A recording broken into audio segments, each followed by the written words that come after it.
The United States and Canada, when the future is no longer a default. 1. A gradual shift without a headline. For decades, the United States and Canada have been perceived as symbols of forward momentum. The United States represented innovation, financial dominance, and geopolitical influence.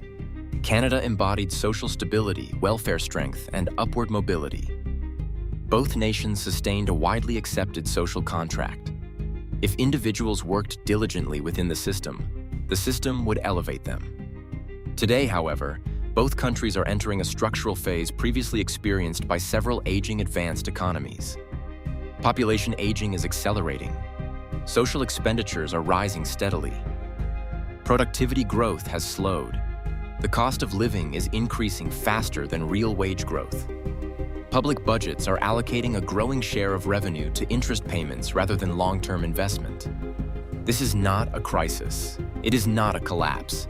It is a gradual structural drift. Slow, orderly, persistent. The issue is not a single fiscal year. The issue is structural trajectory. 2. The United States and the 15% threshold. The United States currently allocates roughly 14% of federal revenues to servicing interest on public debt. This figure does not trigger panic. However, it carries structural significance. The 15% threshold is not a point of default. It represents a point at which fiscal flexibility narrows materially. When a government devotes a growing portion of its revenue to debt servicing, fiscal policy becomes reactive rather than proactive. Discretionary spending shrinks. Long-term investment competes directly with interest obligations. Policy decisions increasingly factor in bond market reactions. The issue is not national poverty. The United States remains resource-rich and technologically advanced. The drivers are cumulative. Long-term expansion of entitlement programs. Demographic aging increasing healthcare and retirement obligations. A post-zero interest rate environment raising borrowing costs. Additionally, the global demand structure for U.S. debt is evolving. While the U.S. dollar remains the primary reserve currency, international diversification trends are emerging.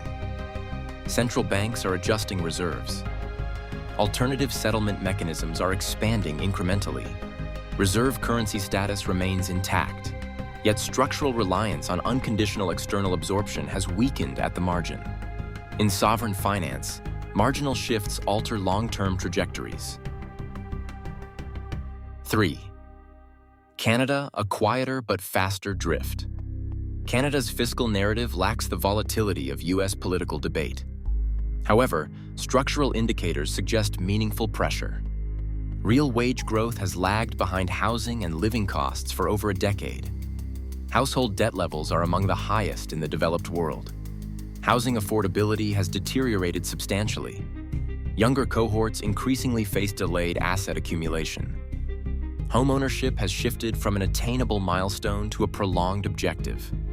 Federal expenditures have consistently expanded in healthcare, elderly benefits, and defense commitments. Revenue growth has struggled to match expenditure growth sustainably. Canada is not approaching default. The structural concern is different. Canada risks entering demographic maturity before fully achieving productivity-driven economic acceleration. When demographic aging precedes productivity optimization, fiscal rigidity intensifies. 4. Not the Japanese model. Closer to the Italian pattern, Japan is often cited as a counterexample, given its high debt-to-GDP ratio. However, Japan's debt structure is largely domestically held. High domestic savings and strong institutional trust have stabilized sovereign borrowing costs. The United States and Canada operate under more internationally integrated debt markets. Their borrowing conditions are influenced by global capital flows, institutional investors, and external reserve allocation decisions. This distinction matters. If investor confidence erodes, yields rise. If yields rise, fiscal space contracts. If fiscal space contracts, long-term growth investment becomes constrained. This resembles the Italian trajectory, not collapse, not default, but prolonged stagnation with limited upward mobility. 5. When debt becomes a psychological constraint. Debt spirals do not begin at default. They begin when fiscal actors become risk-averse, when governments hesitate to implement structural reforms due to market sensitivity, when political systems avoid difficult adjustments due to electoral risk, when long-term investment is postponed because interest obligations dominate fiscal calculus. At this stage, debt is no longer an accounting variable. It becomes a behavioral constraint. When sovereign policy becomes constrained, society internalizes caution.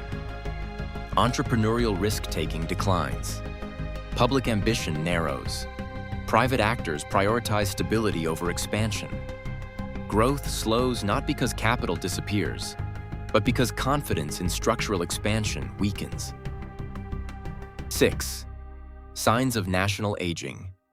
The symptoms are observable. Homeownership becomes less attainable for younger generations. Career progression becomes non-linear and less predictable. Real income growth lags behind living costs. Corporate strategy shifts toward capital preservation. Public discourse emphasizes stability rather than transformation. The future ceases to feel automatic. This is not decay. It is national aging. Nations do not collapse abruptly in such phases. They stabilize at lower growth trajectories. 7. A generational shift in responsibility. Previous generations operated within systems that actively expanded opportunity. Growth was embedded in macroeconomic structure. Today, fiscal consolidation and demographic maturity limit structural expansion. The implication is not pessimism, it is role transition. When the system no longer guarantees upward momentum, individuals must generate mobility independently. Skill accumulation becomes more critical. Geographic and professional flexibility increase in importance. Income diversification becomes rational adaptation. The burden of growth shifts from national systems to individual agency. 8. Conclusion. Stability without momentum. The United States and Canada remain economically powerful nations. They retain institutional strength, technological capacity, and capital depth. However, long-term growth momentum has moderated structurally. If current trajectories persist, younger generations may experience fewer automatic gains than their predecessors. Not necessarily poverty, but reduced upward mobility. Debt spirals rarely destroy nations outright. They normalize stagnation. And when stagnation becomes normalized, societies cease to perceive lost potential. When national expansion slows, personal adaptability becomes decisive. Not alarm, not despair, but clarity. Understanding where one stands within structural change is the first step toward navigating it.